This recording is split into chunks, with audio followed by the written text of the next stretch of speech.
Hi hello guys, welcome back to Aadya colourful. ನಾನು Sumu. Friends, ಇವತ್ತಿನ ವಿಡಿಯೋದಲ್ಲಿ ನಾನು ರುಚಿಕರವಾದಂತಹ ಒಂದು ಚಿಕನ್ ಬಿರಿಯಾನಿ ಮಾಡುವಂತಹ ವಿಧಾನವನ್ನು ತಿಳಿಸ್ಕೊಡ್ತಾ ಇದ್ದೀನಿ. ಇದನ್ನು ಈಸಿಯಾಗಿ ನೀವು ಟೇಸ್ಟಿಯಾಗಿ ಮನೆಯಲ್ಲಿ ಚಿಕನ್ ಬಿರಿಯಾನಿನ ಮಾಡ್ಕೋಬೋದು. ತುಂಬಾ ಈಸಿಯಾಗಿ ಮಾಡುವಂಥ ವಿಧಾನವನ್ನು ಇವತ್ತಿನ ವಿಡಿಯೋದಲ್ಲಿ ನೋಡೋಣ. ವಿಡಿಯೋ ಇಷ್ಟ ಆದರೆ ಪ್ಲೀಸ್ ನನ್ನ ಚಾನಲ್ನ ಸಬ್ಸ್ಕ್ರೈಬ್ ಮಾಡ್ಕೊಳ್ಳಿ, ಹಾಗೆ ಲೈಕ್ ಮಾಡಿ, ಶೇರ್ ಮಾಡಿ ಫ್ರೆಂಡ್ಸ್. ಓಕೆ, ಈಗ ಚಿಕನ್ ಬಿರಿಯಾನಿ ಮಾಡೋದಕ್ಕೆ ನಾನು ಒಂದು ಪಾತ್ರೆಯಲ್ಲಿ ಇವತ್ತು ಮಾಡ್ತಾಯಿದ್ದೀನಿ, ಕುಕ್ಕರಲ್ಲಿ ಮಾಡ್ತಾ ಇಲ್ಲ. ಸೊ ಇದಕ್ಕೆ ನಾನು ಒಂದು 5-6 ಸ್ಪೂನ್ ಆಗೋಷ್ಟು ಆಯಿಲ್ನ ಹಾಕಿದ್ದೀನಿ. ನಂತರ ಒಂದು ಸ್ವಲ್ಪ ನಾನು ಸೋಂಪು ಮತ್ತು ಮರಟ್ ಮಗ್ಗು ಇರುತ್ತಲ್ಲ, ಸೊ ಅದನ್ನೆಲ್ಲ ಹಾಕ್ತಾಯಿದ್ದೀನಿ, ನೋಡ್ತಾ ಇದ್ದೀರಲ್ಲ. ಮತ್ತು 1-2 ಲವಂಗ, ಮೆಣಸು ಇಷ್ಟನ್ನು ಕೂಡ ಹಾಕಿದ್ದೀನಿ. ಪಲಾವ್ ಎಲೆ ಮತ್ತು 2 ಏಲಕ್ಕಿ ಇಷ್ಟನ್ನು ಹಾಕಿ ಮಿಕ್ಸ್ ಮಾಡೋಣ. ನಂತರ ನಾನೀಗ ಒಂದು 4 ಇಲ್ಲಿ ಮೆಣಸಿನ್ಕಾಯಿನ ತೊಗೋತಾ ಇದ್ದೀನಿ. ಹಾಗೆ ಪುದೀನ ಸೊಪ್ಪು ಸ್ವಲ್ಪ ಜಾಸ್ತಿ ಹಾಕಿದರೆ ಚೆನ್ನಾಗಿರುತ್ತೆ, ಟೇಸ್ಟಿಯಾಗಿ ಒಂದು ಒಳ್ಳೆ ಸ್ಮೆಲ್ ಕೂಡ ಬರುತ್ತೆ.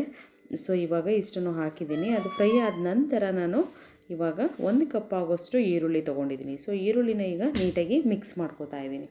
ನೋಡಿ, ಈರುಳ್ಳಿ ಸ್ವಲ್ಪ ಬೇಯಲಿ. ಬೆಂದಾದ ನಂತರ ನಾವು ಮಸಾಲಾನ ಹಾಕ್ಕೊಳ್ಳೋಣ. ಇಲ್ಲಿ ಸ್ವಲ್ಪ ಅರಿಶಿನ, ಒಂದು ಚಿಟಿಕೆಯಷ್ಟು, ಹಾಗೆ 1 spoon garam masala, 1 spoon biryani powder ಇಷ್ಟನ್ನು ಕೂಡ ಹಾಕಿದ್ದೀನಿ. ರೆಡ್ ಚಿಲ್ಲಿನ ನೀವು ಖಾರಕ್ಕೆ ನೋಡಿಕೊಂಡು ಹಾಕ್ಕೊಳ್ಳಿ. ನಾನಿಲ್ಲಿ 2 ಸ್ಪೂನ್ ಆಗೋಷ್ಟು ಖಾರದ ಪುಡಿ, ಹಾಗೆ 1 ಸ್ಪೂನ್ ಆಗೋಷ್ಟು ಧನಿಯಾ ಪೌಡರ್ನ ಹಾಕಿದ್ದೀನಿ.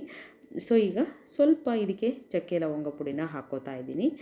ಸೊ ಇದು ನೀವು ಬೇಕು ಅಂತಂದರೆ ಆ್ಯಡ್ ಮಾಡ್ಕೊಳ್ಳಿ, ಇಲ್ಲ ಅಂತಂದರೆ ಮಸಾಲೆ ಫಸ್ಟೇ ಹಾಕಿರ್ತೀವಲ್ಲ ಅದರಲ್ಲೇ ಆ್ಯಡ್ ಆಗಿರುತ್ತೆ. ಓಕೆ, ಪೆಪ್ಪರ್ ಪೌಡರ್ ಸ್ವಲ್ಪ ಹಾಕಿದ್ದೀನಿ. ಸೊ ಇಷ್ಟನ್ನು ಹಾಕಿ ಈಗ ನೀಟಾಗಿ ಮಿಕ್ಸ್ ಮಾಡ್ಕೋತಾ ಇದ್ದೀನಿ. ಮಿಕ್ಸ್ ಮಾಡಿ ಚೆನ್ನಾಗಿ ಬೇಯಿಸಬೇಕು. ಸುಮಾರು 5 ನಿಮಿಷ ಬೇಯಿಸಿ ಚೆನ್ನಾಗಿ. ನೋಡಿ, ಈ ಥರ ಈರುಳ್ಳಿ ಎಲ್ಲ ಬೆಂದು ಎಣ್ಣೆ ಸೈಡಲ್ಲೆಲ್ಲ ಬಿಟ್ಕೋತಾ ಇರಬೇಕು.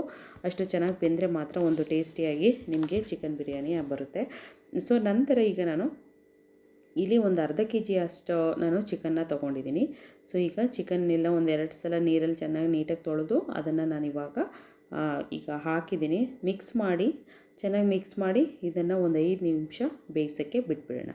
ಸೊ ನೋಡ್ತಾ ಇದ್ದೀರಲ್ಲ, ಈಗ ಅದೇನು ಗ್ರೇವಿ ಥರ ರೆಡಿ ಆಗ್ತಾ ಇದೆ.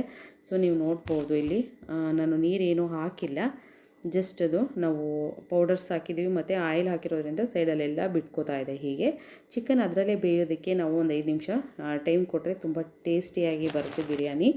ನಂತರ ಈಗ ನಾನು 1 ಕಪ್ ಆಗೋಷ್ಟು ಅಕ್ಕಿ ತೊಗೊಂಡಿದ್ದೀನಿ.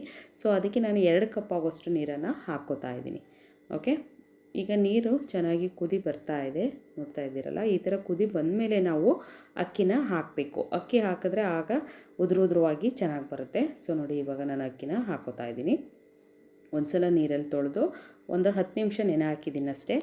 ನಂತರ ಈಗ ನೋಡಿ ಮಿಕ್ಸ್ ಮಾಡ್ಕೊಳ್ಳೋಣ. ನೀಟಾಗಿ ಮಿಕ್ಸ್ ಮಾಡಿ ಈಗ ಇದಕ್ಕೆ ಒಂದು ಪ್ಲೇಟ್ ಏನಾದರೂ ಕ್ಲೋಸ್ ಮಾಡಿ ಬೇಯಿಸೋಣ. ಸ್ವಲ್ಪ ನಾನಿಲ್ಲಿ ಸ್ವಲ್ಪ 1 ಸ್ಪೂನ್ ಆಗೋಷ್ಟು ನಾನು ಇಲ್ಲಿ ಕಸೂರಿ ಮೆಥಿನ ಹಾಕ್ಕೋತಾ ಇದ್ದೀನಿ.